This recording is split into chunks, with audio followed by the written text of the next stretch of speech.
A fortress in the valley, spring 1954.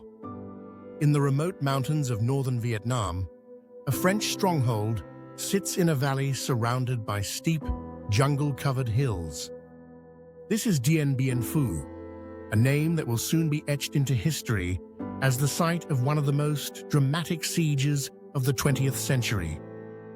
To French commanders, Dien Bien Phu was supposed to be a masterstroke, a heavily fortified camp designed to draw the Viet Minh into a conventional battle that France could win with superior firepower. But to the Viet Minh, under the brilliant strategist General Vo Nguyen Giap, the valley was not a trap. It was an opportunity. Over the course of 57 days, Giap's forces surrounded, bombarded, and finally overwhelmed the French garrison. What was meant to be a symbol of French strength became the graveyard of colonial ambition. The fall of Dien Bien Phu not only ended France's war in Indochina, but also marked a turning point in world history, the beginning of the end for European empires in Asia and the prelude to America's long and bloody involvement in Vietnam. This is the story of how France lost Indochina, how Giap turned guerrilla fighters into a disciplined army capable of defeating a colonial power, and how the lessons of Dien Bien Phu echoed across the globe. Chapter 1. The Road to Dien Bien Phu. To understand why France fought, but and lost at Dien Bien Phu, we must return to the aftermath of World War II. Before the war, Indochina had been part of the French colonial empire, a vast territory covering modern-day Vietnam, Laos, and Cambodia. But Japanese occupation during the war had shattered colonial authority. When Japan surrendered in 1945, Vietnamese nationalists, led by Ho Chi Minh and his movement, the Viet Minh, declared independence. The French, determined to restore their empire, returned with soldiers and guns. But the world had changed. Colonialism was under siege, and the Viet Minh, hardened by years of guerrilla struggle, were not willing to surrender. What followed was the First Indochina War, 1946 to 1954, a brutal conflict blending guerrilla warfare with conventional battles. For years, the French fought to maintain control of cities and supply lines, while the Viet Minh waged hit-and-run attacks from the countryside. By the early 1950s, the United States, fearing communist expansion, began funding much of the French war effort. Yet even with American money, France struggled. The Viet Minh, under Giap's leadership, avoided decisive battles they could not win, striking instead at weak points, stretching French forces thin across vast territory. In 1953, a new French commander, General Henri Navarre, sought to change strategy. He wanted a decisive battle, a chance to smash the Viet Minh in one crushing blow. The place he chose was a remote valley near the Laotian border, Dien Bien Phu. Chapter 2. The French Gamble. The logic behind Navarre's decision seemed sound, at least on paper. Dien Bien Phu was a valley about 12 miles long and 4 miles wide, surrounded by steep hills. By occupying it, the French could block Viet Minh supply routes into Laos and force Giap into a set-piece battle. The French fortified the valley with strong points named after women: Beatrice, Gabrielle, Anne-Marie, Dominique, Eliane, Isabelle. Each was a fortified position with trenches, bunkers, artillery, and barbed wire. At the center of the valley, a massive airstrip allowed supplies, reinforcements, and heavy equipment to be flown in. Navarre believed that with superior firepower and control of the skies, the French could withstand any assault. He saw Dien Bien Phu as a modern fortress, a new Verdun in the jungle. But there was a fatal flaw. The valley was surrounded by high ground. The French assumed that the Viet Minh could never move heavy artillery into the hills. They underestimated Giap's determination, and they underestimated the resilience of Vietnamese soldiers and peasants. While the French built their fortress in the valley, the Viet Minh were preparing something far more ambitious: to turn the surrounding mountains into a ring of fire. Chapter 3: Giap's Strategy. While General Navarre saw Dien Bien Phu as a trap for the Viet Minh, General Vo Nguyen Giap saw it as an opportunity to destroy the French. Giap was a former history teacher turned revolutionary commander. He had studied the campaigns of Napoleon, Clausewitz, and Mao Zedong.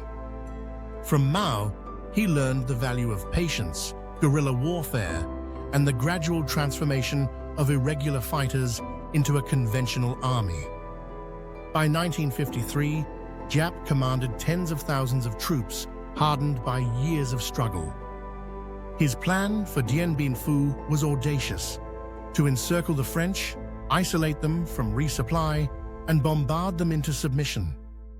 To do this, he needed artillery, and not just a few guns, but hundreds.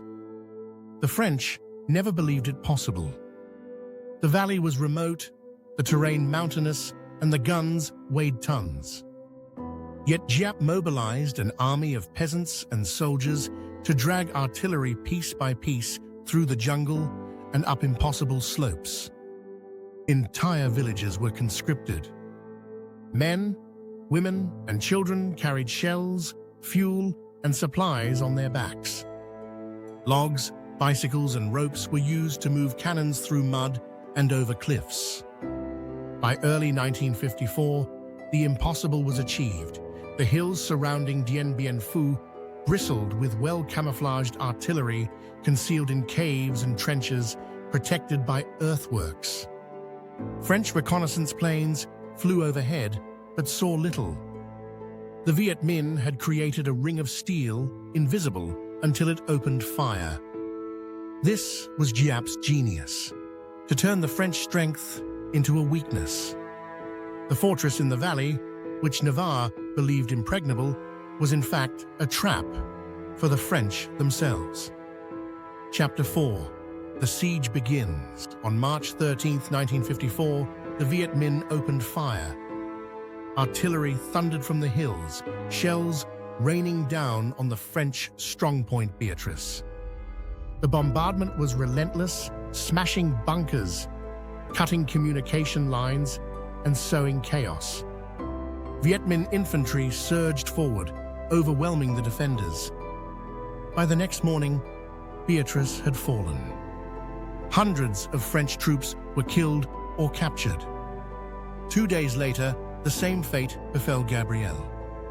Again, a withering artillery barrage shattered defenses, followed by waves of infantry attacks. Despite desperate counterattacks, the French were overwhelmed. The psychological impact was devastating. French soldiers had believed their artillery and air support would dominate. Instead, they found themselves under constant bombardment, with their own guns silenced or destroyed. The valley became a death trap. French supply lines quickly came under pressure. The airstrip, their lifeline, was targeted by artillery. Planes attempting to land or take off were shelled, many destroyed on the ground. Parachute drops became the only way to resupply, and even these were often scattered by Viet Minh fire, with supplies falling into enemy hands. Within days, the French realized they were no longer in control. They were besieged, surrounded, and under fire from every side. Chapter 5: The Battle for the Strongpoint. Over the following weeks, the battle became a brutal struggle for each strongpoint in the valley. Names like Dominique, Eliane, and Anne-Marie entered the grim lexicon of Dien Bien Phu. The Viet Minh dug trenches ever closer to the French lines, inch by inch, night after night.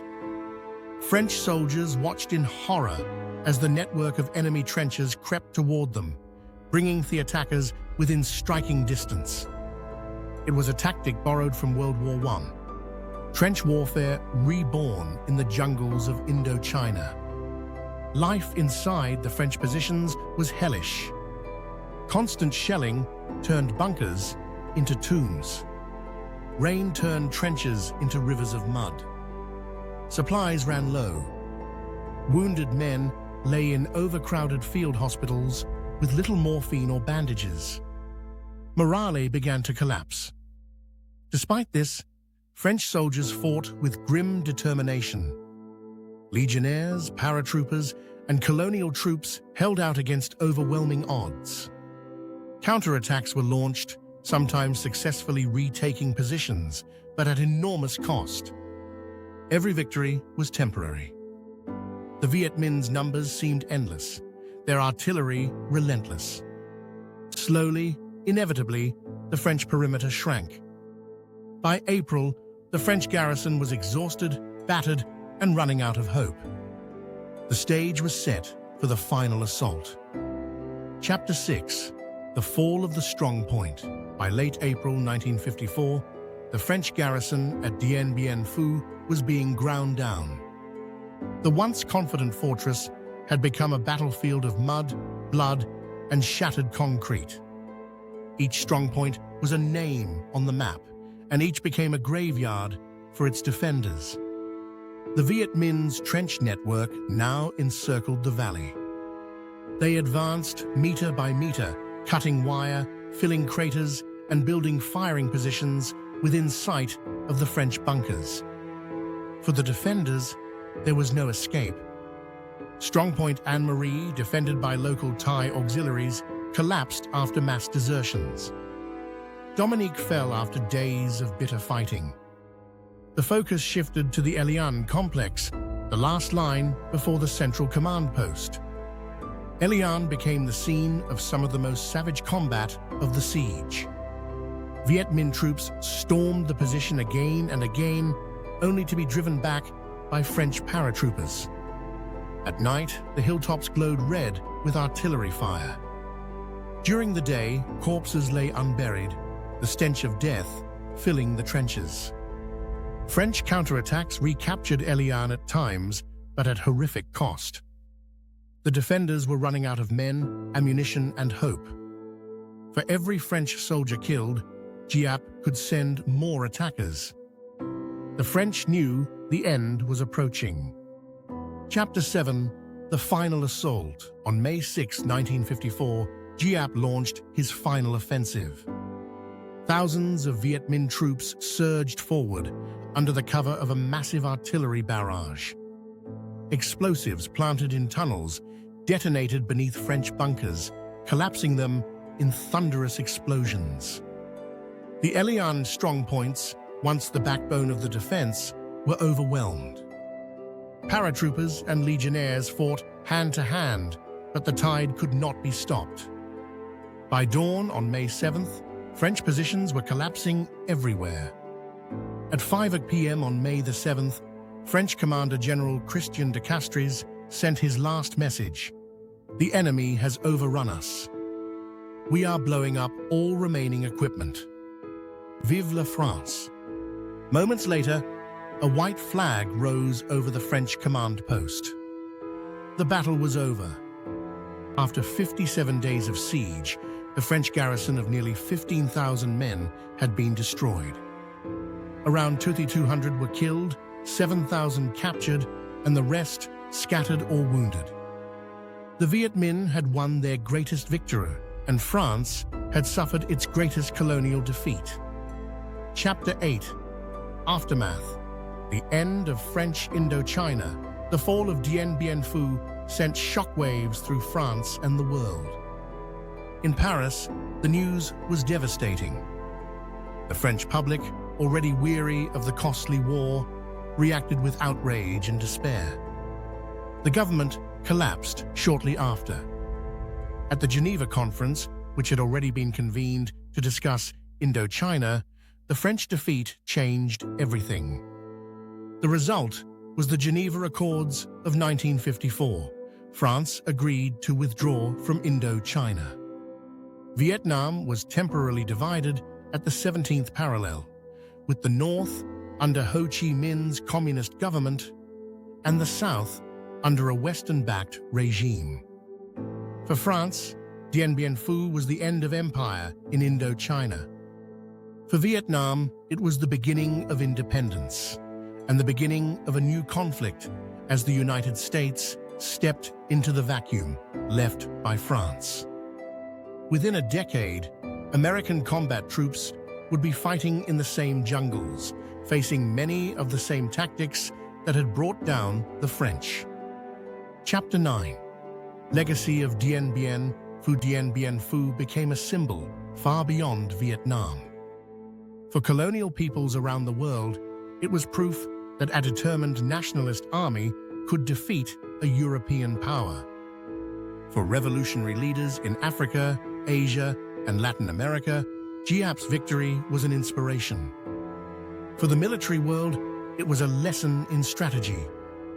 The French had underestimated their enemy, chosen poor terrain, and relied too heavily on air power. Giap had shown the power of logistics, mass mobilization, and patient siege tactics.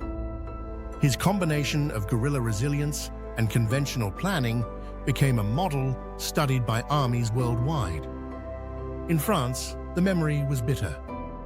Tens of thousands of soldiers had fought bravely, but they had been let down by flawed strategy and political miscalculation.